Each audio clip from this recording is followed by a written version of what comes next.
자, 안녕하세요. 지난 시간에 이어서 이제 현장 스님께서 이제 인도를 떠나서 중국으로 오실 때도 일이 많습니다. 오실 때도 이제 나중에 파미르고원을 넘어야 되고, 쉽게 말해 설산과 총령을 넘어야 되고, 이제 복잡한 길들이 많이 있어요.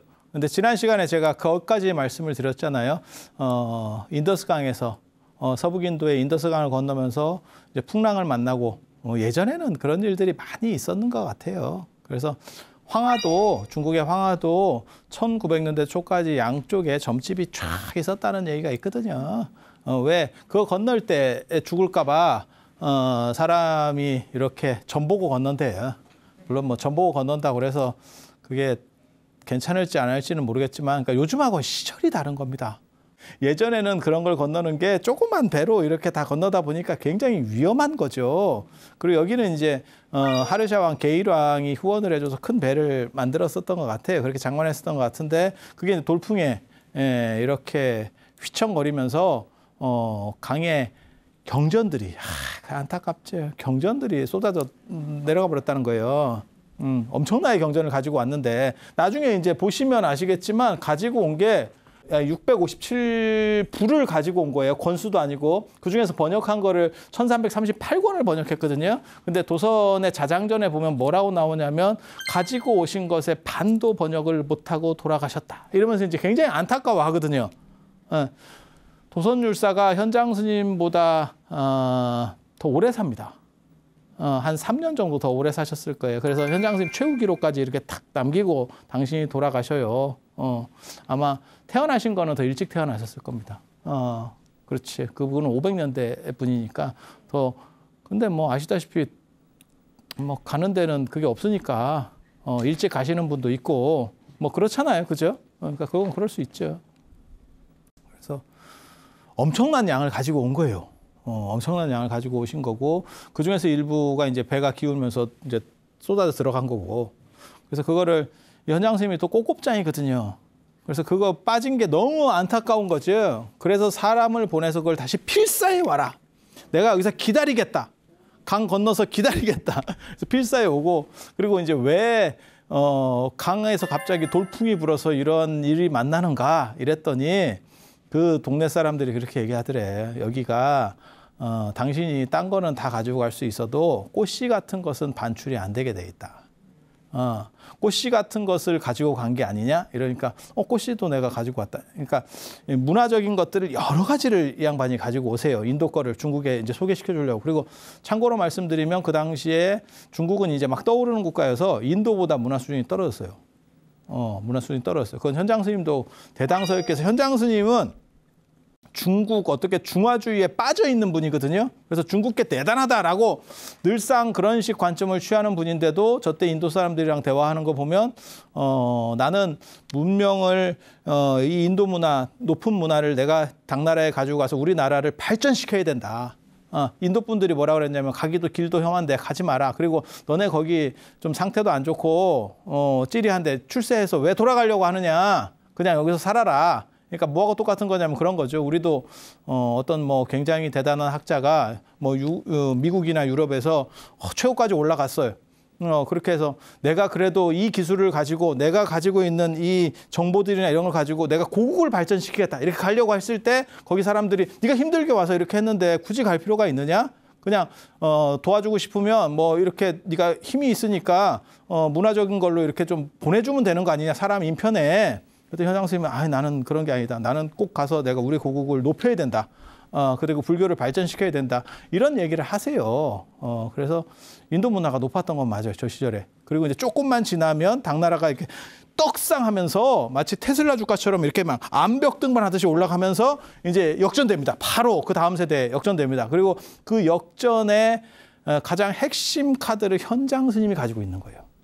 왜? 저게 문화적인 것도 교류가 되지만 전 세계의 정보가 현장 스님의, 그 당시 당나라 입장에서는 전 세계, 지금 전 세계가 아니고 지구본의 전 세계가 아니고 당나라가 알 수 있는, 파악할 수 있는 전 세계, 그리고 저게 이제 나중에 실크로드를 완전히 다 장악하고 그걸 주도할 수 있는 그런 카드가 현장 스님한테 있거든요. 현장 스님한테. 정보가 엄청나니까 당신이 다닌 것만 해도 뭐 110개국에다가 뭐 20개국 뭐 이렇게 들은 거 이런 것까지 막 다 해서 다 하니까. 그래서 그런 일들이 있는데 그때 이제 인도 사람들은 인더스강에 강의 신이 꽃씨 반출은 안 되게 돼 있다. 그래서 꽃씨를 반출하려고 하면 배를 뒤집는다. 뭐 이런 얘기를 했다는 거예요. 지금 생각해 보면 그건 아닌 것 같은데 딴 건 몰라도 그거는 좀 그런데 그 당시 사람들은 그걸 잘 믿었어요. 많이 믿었던 것 같아요. 그래서 외래로 문화가 나가는 거를 마치 문익점에 목화씨들이 오듯이 그렇게 하는 걸 막기 위해서 강해 신인 노에서 너에게 그렇게 했다. 뭐 이렇게 했더니 저 미국 학자가 하는 얘기가 있어요. 현장 스님이 머리는 좋은데 의외로 잘 믿는다는 거예요. 이렇게 그게 전문적으로 현장 스님이 연구하는 학자인데 그 양반이 그렇게 써. 이 양반이 순진해가지고 잘 믿고 그리고 그 양반은 되게 재밌는 게 이 순진한 모습, 순진하게 잘 믿는 모습이 서유기에서 약간 얼삐가게 되는 거다. 거기도 보면 약간 이렇게 사람이 약간 이렇게 약간 들떨어진 것 같처럼 사람이 믿거든. 예. 현장 스님은 주식하면 안 됩니다. 완전 팔랑기. 누가 얘기만 하면 그래 이렇게. 자, 현장 스님이 이제 인더스강을 건너서 이렇게 넘어오시는데 갑자기 좀 전까지 없었던 지도가 생겼네. 이 지도에 보면 이쪽에서 이렇게 넘어서 다시 이 일로 넘어가셔야 돼요. 그래서 예전에 제가 실크로드 얘기할 때 말씀을 드렸는데 천산산맥 위에가 천산북로, 그다음에 그 밑에가 천산남로, 그다음에 그 밑에가 타클라마칸 사막, 여기는 오아시스가 하나도 없는 죽음의 사막이고 그 밑에가 서영남로 이렇게 이 실크로드, 그다음에 이쪽이 이제 중국의 서쪽, 그래서 뭐 도낭, 무의, 주천, 장액 이렇게 하서 사군이 있는 그런 쪽이거든요. 그래서 당신이 가실 때는 이쪽으로 가셨어요. 그래서 국문태를 만나고 이렇게 가셨는데 올 때는 이 양반이 이 남쪽 길로 옵니다. 아마 국문태의 나라가 끝났다는 걸 아셨던 것 같아요. 예.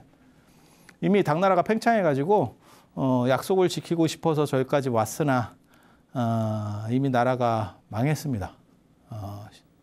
당나라가 막 대외적으로 당태종 때니까요. 당태종이 쿠데타로 친위 쿠데타로 집권한 분이고 그런 분들의 특징이 대외 정책을 굉장히 강하게 드라이브를 겁니다. 그래야 내부적으로 왕위 계승이 정당하네, 정당하지 않네 이런 반발들을 무마시켜 버릴 수 있어요. 그게 이제 고구려 정벌도 그런 차원 중에서 나왔다고 이해하시면 됩니다. 무슨 얘기냐면 세조 같은 경우가 단종을 이렇게 해서 샥 해서 했잖아요. 그런 상황에서 그거를 여론을 돌려버리려면 외국과 전쟁을 하면 된다고요. 확장을 하고 거기서 이겨서 전리품들이 들어오고 그다음에 거기 승전을 해가지고 배상들이 들어오면 배상금들이 들어오기 시작하면 그러면 사람들이 입을 닫습니다. 왜? 삶의 질하고 이게 소득이 높아지거든요. 그러면 정당화돼 버려요. 그런 작전들을 씁니다. 그렇지 않고 그냥 가만히 이렇게 뭉개고 있으면 어떤 일이 벌어지냐면 저기에 뭘 했다는 둥, 뭐 이렇게 뺏었다는 둥, 자기 게 아니라는 둥 뒤에서 꿍시렁거려요, 사람들이. 예, 이해가 되시죠? 그리고 당세종 같은 경우는 뭐 워낙 영웅 기질이 있는 사람이라서 막 다 치고 들어갑니다. 여기 치고 저기 치고 저기 치고. 그렇게 해서 현장 스님이 돌아오실 때 벌써 국문태의 나라는 망했고 그래서 현장 스님은 서영남로 쪽으로 오세요. 서영남로에서 이제 호탄에서 이제 오래 머무르시거든요. 호탄이 한 이 근처쯤 되는데 여기서 당나라에서 오는 상인을 사신을 만났다는 거예요. 거기서 뭐라고 얘기를 하냐면 내가 돌아가려고 한다. 당나라로 귀국하려고 한다. 그렇게 해서 당태종에게 편지를 씁니다. 거기서 그때 1차 편지를 쓰는데 그게 이제 잘못했습니다요. 잘못했습니다. 제가 계엄령을 어기고 나갔습니다. 하지만 봐주시면 제가 참 열심히 잘 살아보겠습니다. 이렇게 했는데 제가 지난번에 말씀을 드렸었잖아요. 당태종은 저때 이제 고구려를 정벌하려고 이렇게 딱 생각을 하고 있었는데도 그 편지를 딱 받는 순간에 벌써 이 사람 필요한 사람이다. 그러니까 이게 영웅적 판단이라는 게 굉장히 어려운 거예요. 제가 보기에는 이런 식으로 그냥 제가 쉽게 얘기하니까 쉬운 것 같지만 내가 황제예요. 내가 지금 황제예요. 그리고 내가 무서울 게 하나도 없고 어떻게 보면 미국 대통령도 아니고 미국 황제야.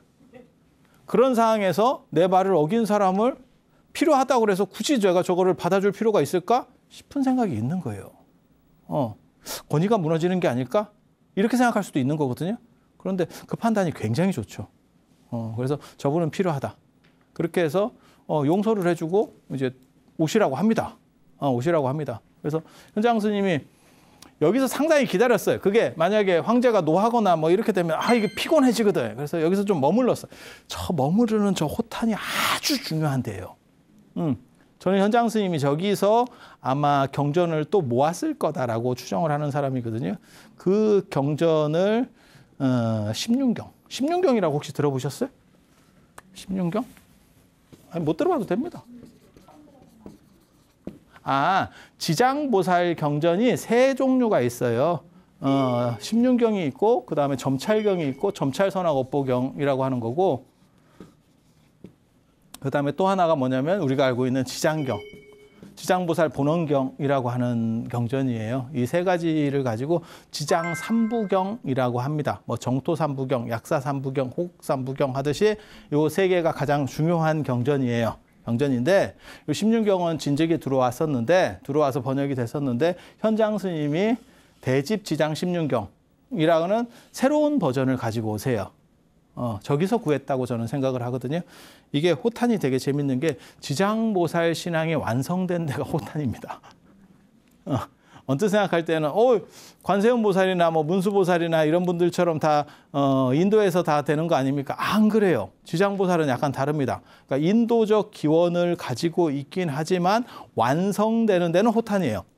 저 호탄이 두 가지가 불교하고 굉장히 중요해요. 화엄경의 풀세트가 완성되는 것도 호탄입니다.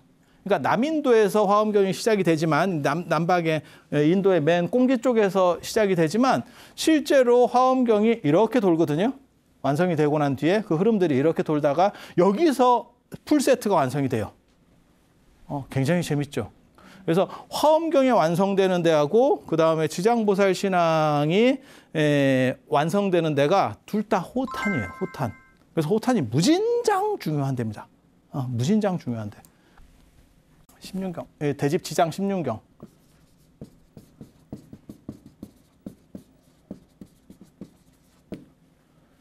여기는 현세적 신앙만 얘기해요. 지장보살의 현세적, 관세음보살하고 비슷한 역할을 합니다. 저 경전에서는. 여기서는 사후세계, 사후구제라고 하는 게 나왔고 여기는 현세수호라는 게 나와요. 이 점찰경은 전봐가지고 참회하는 거예요. 참회경전이에요. 참회경전 약간 다릅니다. 색깔이 완전히 다 다릅니다. 그래서 맨 처음 지장보살 신앙은 여기서부터 시작이 되는 거고 나중에 이쪽으로 이제 바뀌어가는 거예요. 그러니까 지금 여러분들이 생각할 때 지장보살 하면 돌아가신 분을 구해주고 구제해주고 명부에서 어떻게 하고 그다음에 뭐 지복 시왕 10번의 심판 뭐 이런 거 관련돼서 뭐 염라대왕이라든지 이런 시왕과 관련돼서 뭐를 해요. 그래서 절에 시왕전, 명부전, 뭐 지장전 이런 데 가면 다 그런 게 있어요. 라고 생각하는 거는 여기 얘기예요. 여기 얘기. 여기에는 그런 얘기가 없어요. 여기에는 관세음보살이 마치 현세적인 걸 도와주듯이 그런 내용밖에 없어요. 그래서 완전히 이게 다른 거고 이게 언제 이렇게 되는 거냐면 700년대 초, 600년대 말 700년대 초에 이런 일들이 벌어져요. 중국에서 바뀌기 시작해. 근데 그 원판이 호탄에서 시작했을 거다라고 생각하는 거예요. 이 경전도 호탄에서 부처님이 설하셨다라고 되어 있어요. 그게 이렇게 보시면 이 호탄 서남 쪽에 카라시카에 코마리 산이라는 산이 있어요. 그 우각산이래, 우각산. 그게 거라제아 산인데 지금 그 경전에는 거라제아 산으로 나옵니다. 저기 설법하셨다는 거예요. 그래서 제가 저기를 사실 꼭 한번 가보고 싶은데 참 저런 데를 못 가보니 안타깝지. 아니 근데 가도 유적은 없습니다. 가도 유적은 안 남아 있습니다. 저희 다 옛날 얘기라서. 그래서 호탄에도 호탄도 땅이 넓으니까 저 거라제아산을 중심으로 해서 지장보살 신앙이 있고 호탄 아마 좀 뭐 이렇게 번성한 쪽에서 화엄이 완성이 됐을 거예요. 그래서 그 호탄 사람으로서 이 실찬한다라는 사람이 있어요. 이 실찬한다라고 하는 스님이 695년에서 699년 동안 695년에 낙양으로 와서 80권 환경을 가지고 와서 번역을 합니다. 그리고 저 지장보살 본원경도 실찬한다가 번역했다라고 카드라 통신으로 전해요. 카드라 통신으로. 그래서 지장경을 누가 번역했고 원래 저게 외부에서 들어온 건가? 중국에서 만들어진 건가? 이게 말들이 굉장히 많습니다. 사실. 그런데 여러 정황들로 봤을 때는 호탄에서 시작이 돼서 그게 중국으로 영향을 미치는, 그리고 호탄하고 중국하고 초기에서부터 영향이 굉장히 영향관계가 커요. 그래서 처음에 중국 불교 얘기할 때 어떤 얘기를 제가 해드렸었냐면 인도로 유학 간 첫 번째 스님 주사행이라는 사람인데 그 양반이 간 데가 호탄이에요. 호탄이에요. 인도까지 못 갔다고요. 호탄까지 가서 그때 이제 소품반야경 구하러 갔다가 대품반야경을 구해왔어요. 제가 그런 얘기를 거의 뭐 전설의 고향급으로 해드렸지. 벌써 기억이 안 나지. 주사행이라는 사람이 있었나? 그 뭐지? 어디서 들어봤다 말았나? 어쩌나? 그러면 됩니다. 인생이라는 게 다 그런 거예요. 그렇게 돼야 제가 나중에 이걸 가지고 또 약을 팔면 여러분이 그래요? 이러면서 듣는 거예요. 한 번에 다 알아들으면 나중에 우리 같은 사람이 할 말이 별로 없어요. 그래서 호탄이 아무튼 무진장 중요해. 네, 무진장 중요해. 그리고 당나라 때 이제 나중에 밀교 시대가 되면 호탄에서 탁 하면 비사문천왕 신앙. 그것도 이제 호탄에서 들어오는 거예요. 아무튼 굉장히 중요한 지역인데 거기에 지장보살 관련된 게 있다더라. 그래서 이 경전을 가지고 와서 나중에 번역을 합니다. 실제로 번역을 해요. 당신이 번역을 해. 그때 그 서문을 쓴 게 신라 사람이었던 신방이라고 하는 그 스님이 굉장히 좀 머리가 굉장히 좋았는가 봐요. 그리고 현장 스님하고 잘 이렇게 아구가 맞았는가 봐. 신라 스님들 중에서 현장 스님하고 잘 안 맞습니다.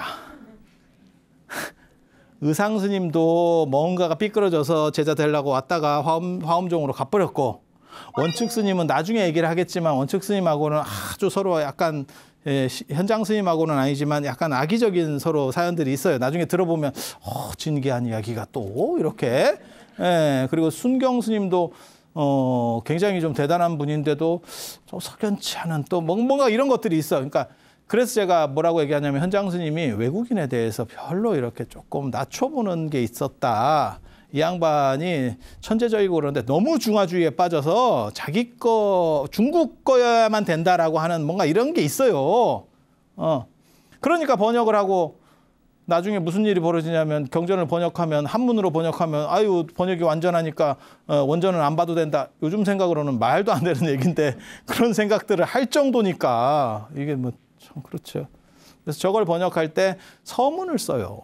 이 신방 스님, 대승방이라고도 하는데 이 양반이 서문을 쓴다. 현장 스님을 되게 좋아했던 것 같아. 현장 스님 원래 인도식 이름이 마하야나 대바 대승천이거든요. 그런데 이 양반이 대승방이라고 하는 걸로 봐서 이름을 따서 지은 것 같기도 하고.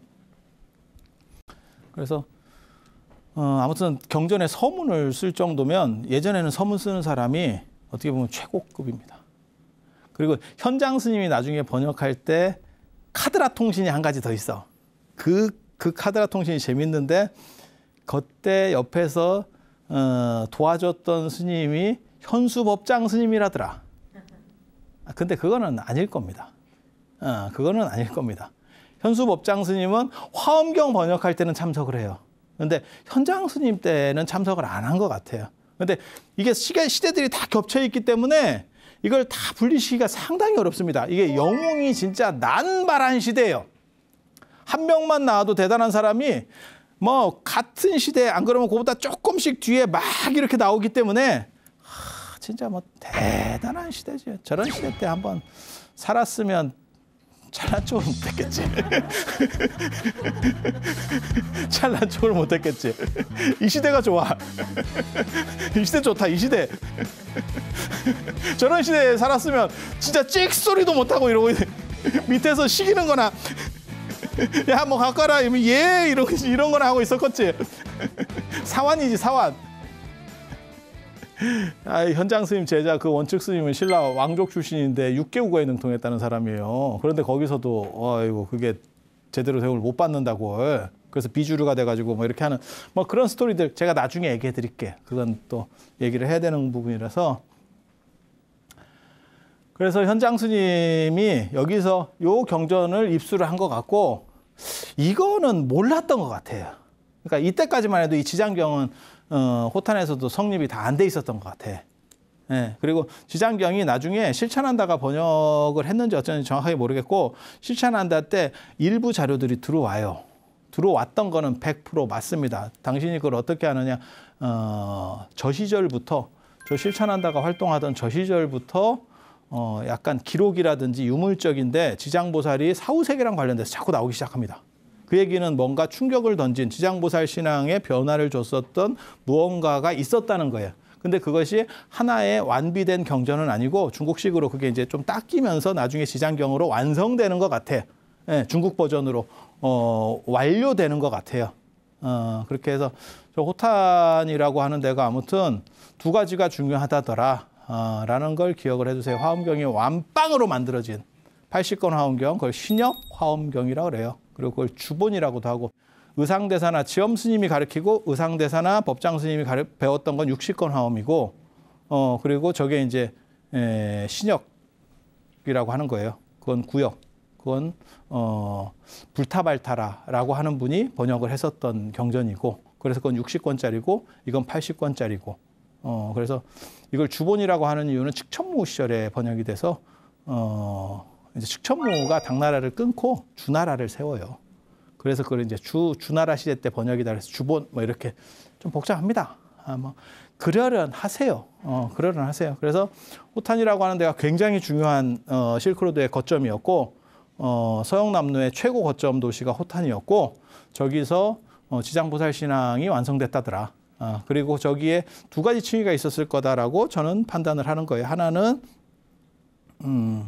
현세 지장신앙, 그 다음에 사후 지장신앙. 그리고 그렇게 넘어가는 이유는 지장보살이 사후까지도 관장을 해야 되는 이유가 지장보살은 무불시대 부처님이거든요. 무불시대 부처님이라는 게 뭔 뜻인지 아세요? 그러니까 석가모니 부처님이 계시고 그 다음에 56억 7천만 년 뒤에 미륵 부처님이 나오세요. 석가모니 부처님은 사실은 가신 분입니다. 이게 돌아가신 분입니다. 그래서 요거를 과거 부처님이라고 합니다. 현장 스님 기록이나 이런 데 보면 뭐라고 나오냐면 과거 사불, 과거에 있었던 네 분의 부처님 이렇게 나오거든요. 그게 구류손불, 구나모니불, 가섭불, 석가모니 부처님이에요. 그리고 미륵은 미래불입니다.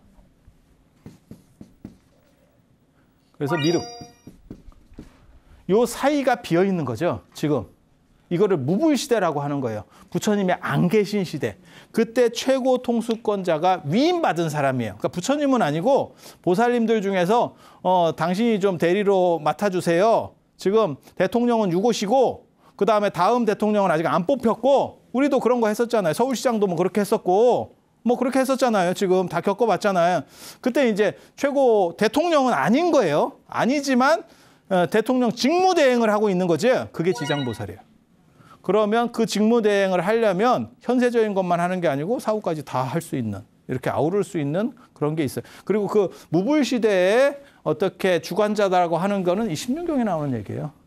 그래서 아마 호탄 쪽에서 점점 지장신앙이 활성화되고 발전되면서 아마 그렇게 됐을 거다. 그리고 지장보살님이 이렇게 머리에 이렇게 모자 같은 거 쓰고 나오잖아요. 우리 같이 나오는 게 아니고 여기다 두건 같은 것도 쓰잖아요. 그게 약간 더운 지역 문화입니다.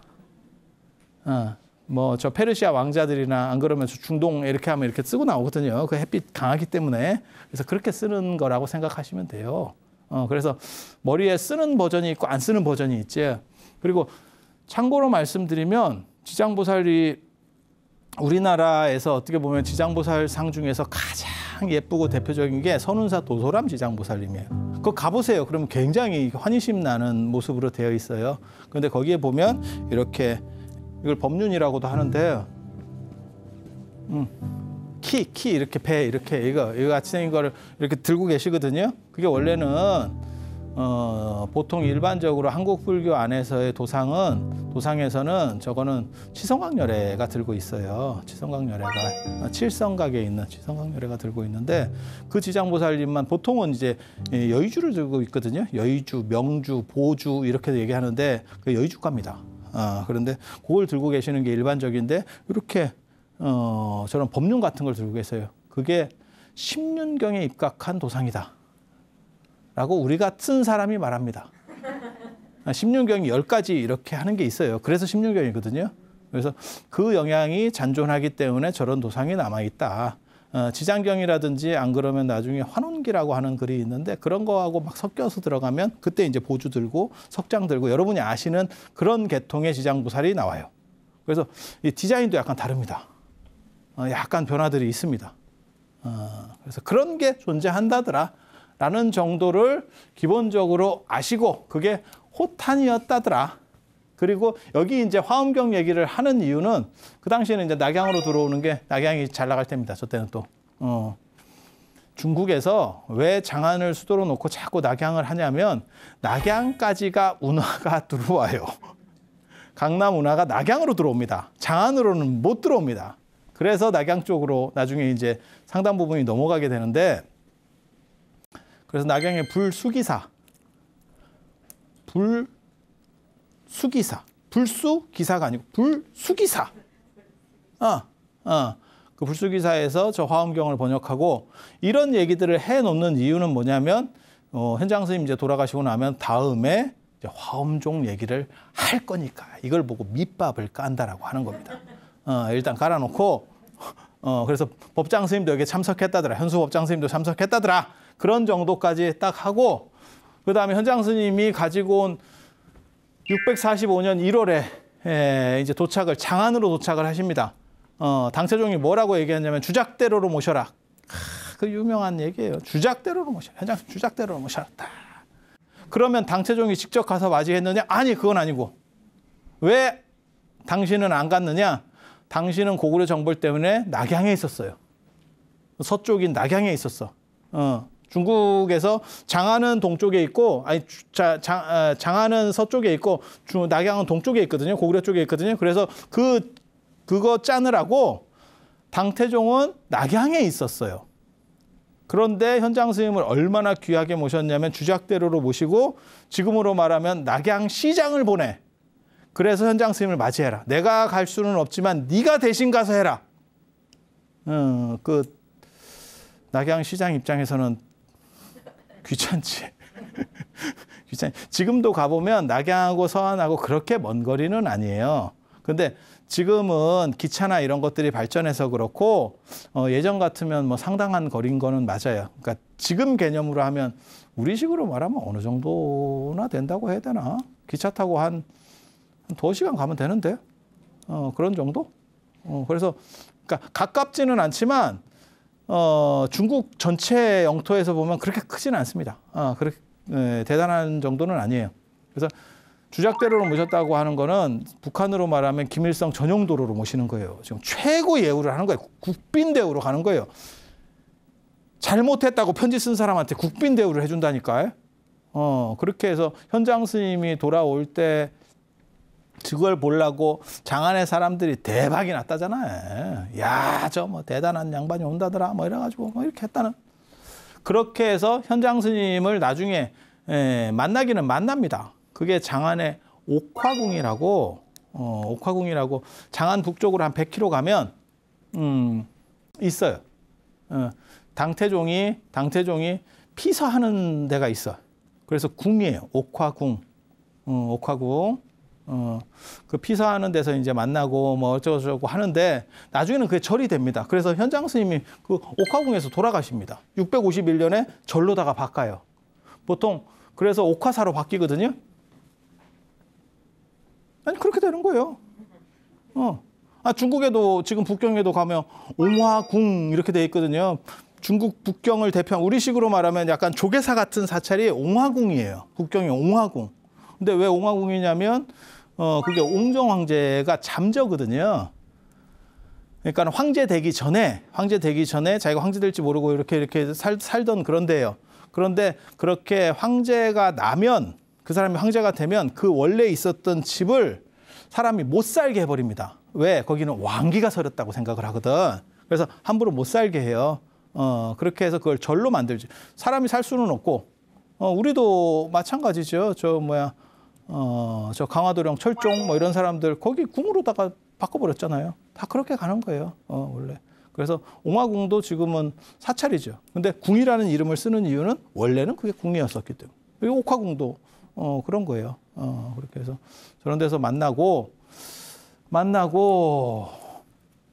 당신이 뭐를 가지고 왔냐면 경전을 657부를 가지고 왔고 사리를 150가를 가지고 왔고 불상을 7구, 불상 좋은 거를 다 모사해 왔대요. 당신이 인상 깊은 거는 다 모사해 왔대. 그중에서 지금까지도 가장 대표적으로 남아있는 게 우전왕불상이라고 하는 걸 모사해 왔대. 우전왕불상은 인도 불교에서 최초로 우전왕이 만들었다라고 전설적으로 전해지는 불상이 있는데 지금 양식으로 봤을 때는 뭐 굽타왕조 시절의 불상이 아니겠나 뭐 이런 정도의 불상인데 그 당시 인도 사람들은 그걸 우전왕이 만든 거를 가지고 계속 모사해 왔다. 이렇게 퍼져 있는 우전왕류의 디자인 불상이 있어요. 아쇼카 왕류의 디자인 불상도 있어요. 아쇼카 왕이 모셨다 뭐 이런 디자인 불상도 있어요. 불상과 관련돼서만 얘기하면 둘 다 꿀합니다. 왜냐하면 불상은 기원 전후에 만들어지기 때문에 아쇼카 왕이나 부처님 당시에는 불상이 만들어질 수가 없어요. 그런 전설들을 가지고 있는 불상들이 있었다. 그리고 그것들이 유행하는 그러니까 어떤 생김새. 그러니까 불상도 유행이 있습니다. 여러분 아시는지 모르겠는데 석굴암 불상이 우리나라 불상의 유행을 주도했어요. 여러분이 판단을 어떻게 하실지 모르겠는데 왜? 석굴암 불상 부처님 전에는 양쪽의 어깨를 다 덮었어요. 부처님이. 대부분 그런 쪽이 더 많았었어요. 근데 석굴암 부처님부터 오른쪽 어깨를 까고 더운 지역 이게 유풍이에요. 더우니까 까는 거거든요. 근데 그게 사람들이 그걸 굉장히 그 당시 사람들이 선호했던 거예요. 그래서 사람들이 그런 방식의 불상들이 유행하면서 지금도 이렇게 어깨를 드러낸 이걸 편단우견이라고 합니다. 양쪽을 다 덮은 걸 통견이라 그래요. 중국 사람들은 처음에 불상이 들어왔을 때 이렇게 한쪽 어깨를 나타내는 거를 드러내는 거를 볼 수가 없었어요. 왜? 어디 살을 드러낸단 말이야. 이렇게 생각을 했던 거예요. 그래서 중국 부처님은 아침 저녁으로는 양쪽 어깨를 다 덮고 추우니까 인도도 일교차가 있거든요. 그러니까 춥다라는 게 우리나라 추운 그런 추위가 아니고 아침 저녁은 약간 쌀쌀할 수 있고 느끼기에 물론 우리 같은 사람이 갔을 때는 쌀쌀하지도 않습니다. 근데 인도 사람이 느끼기에 낮에는 덥고 이런 거예요. 그래서 그거를 옷을 아침 저녁으로는 양쪽을 다 어깨를 덮고 그 다음에 낮에는 오른쪽을 이렇게 까가지고 이 밑으로 이렇게 당겨버리는 거거든요. 바람 통하게 더우니까. 이해가 되시죠? 그렇게 해서 두 가지 패턴이 다 있는 거예요. 그런데 중국 사람 입장에서는 어깨 드러내는 살을 노출하는 문화가 아니거든요, 중국은. 그래서 그거에 대해서 부정적이어서 약간 덮는 쪽 불상들이 많이 있었어요. 안 덮더라도 뭐라도 걸쳐놓는 불상들로 바뀌기 시작해, 패턴이. 그런데 우리나라로 와서는 통일신라나 고려 때까지 우리나라가 약간 이렇게 유목문화 계통이 많아서 조선하고는 완전히 다릅니다. 살 드러내는 거에 대한 거부감이 없습니다. 그러니까 어떻게 보면 지금하고 비슷해요. 여러분 어렸을 때 생각해 보시면 살 드러내면 굉장히 약간 경박스럽다라고 봤었거든요. 그래서 뭐 이렇게 처음에 연예인들이 뭐 어디를 노출하고 뭐 배꼽티를 입고 나오고 뭘 어떻게 하죠 저렇게 하고 그러면 뭐 찢어진 청바지를 입고 나오고 어쩌고저쩌고 하면 뭐 그런 얘기들이 있었잖아요. 애들이 찢어진 거 입으면 꼬매줬다고 하는 그런 말 같지도 않은 얘기들도 있고 뭐 이런 얘기 있잖아요. 엄마가 꼬매줬다 힘들게 다 꼬매놨다 뭐 이런 거. 그게 이제 세대차를 얘기하는 거잖아요. 근데 지금은 뭐 헐벗고 다니든 딱 째는 걸 입든 뭘 입든 간에 별 관심이 없잖아요.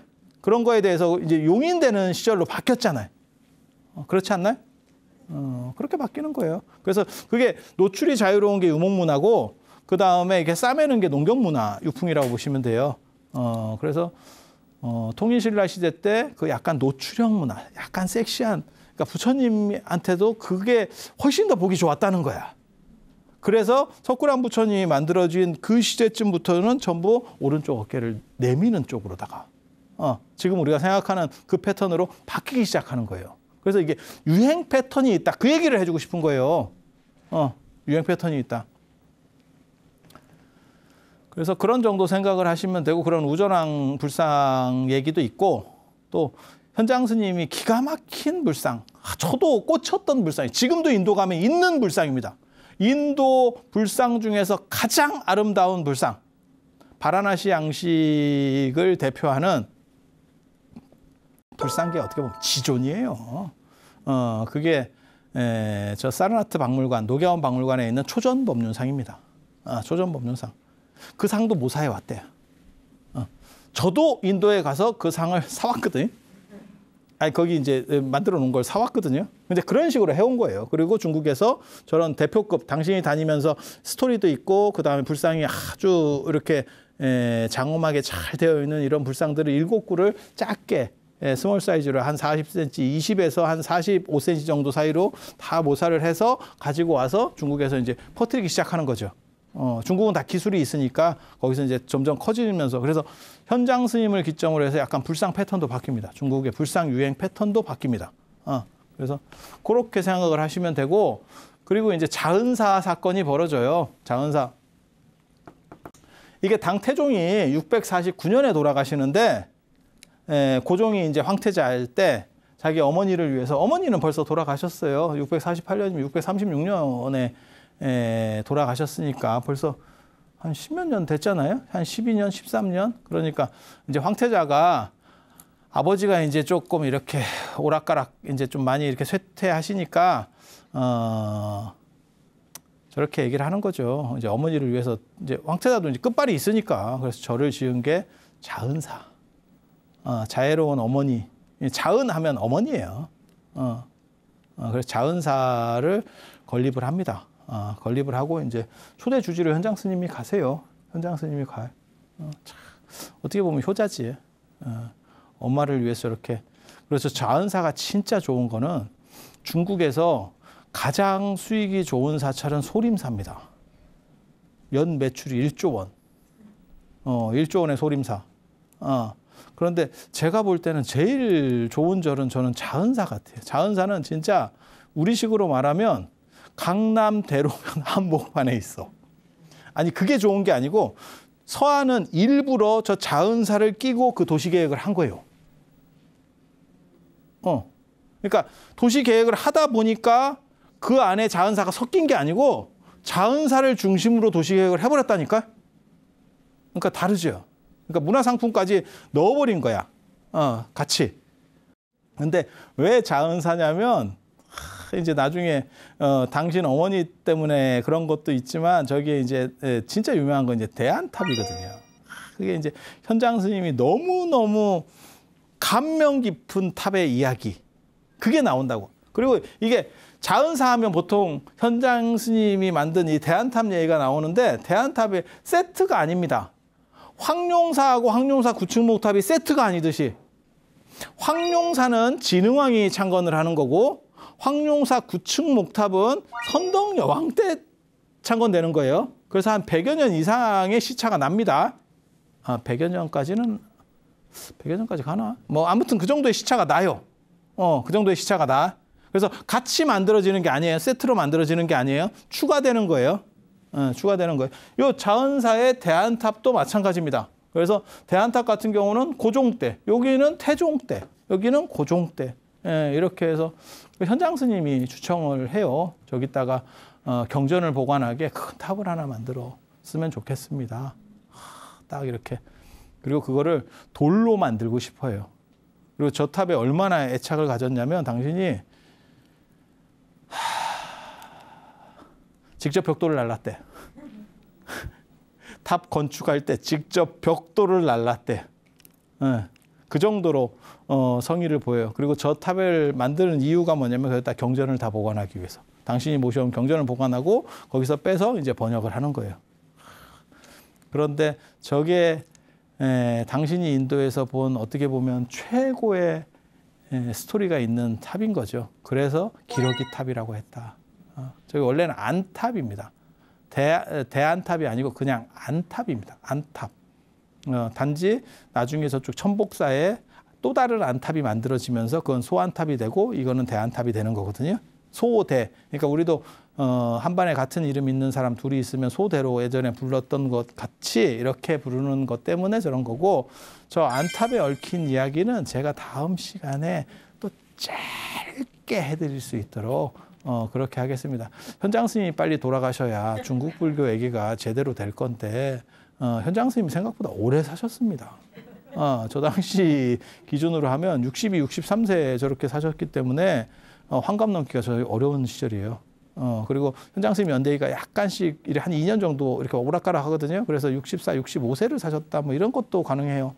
그래서 그러다 보니까 예의가 많아요. 그래서 오늘은 이상하고 다음 시간에 현장 스님을 보내드릴 수 있도록 그렇게 하도록 하겠습니다. 자, 들어주셔서 감사합니다.